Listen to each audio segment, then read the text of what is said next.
Welcome back to our channel. Today we'll show you how to disable two-step verification in Telegram on your PC.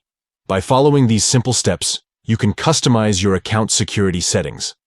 Let's dive right in. First, open the Telegram app on your PC. Next, locate the three lines icon at the top left corner of the screen and click on it. From the drop-down menu, select Settings. Within the Settings menu, find and click on Privacy and Security.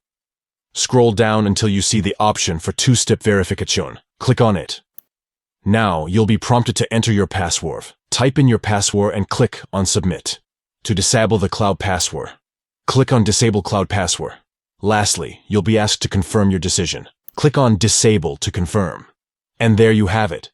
You have successfully disabled two-step verification in Telegram on your PC. Remember, disabling two-step verification may reduce the security of your account, so make sure you're comfortable with the changes you've made. If you found this tutorial helpful, please give this video a thumbs up and consider subscribing to our channel for more valuable content.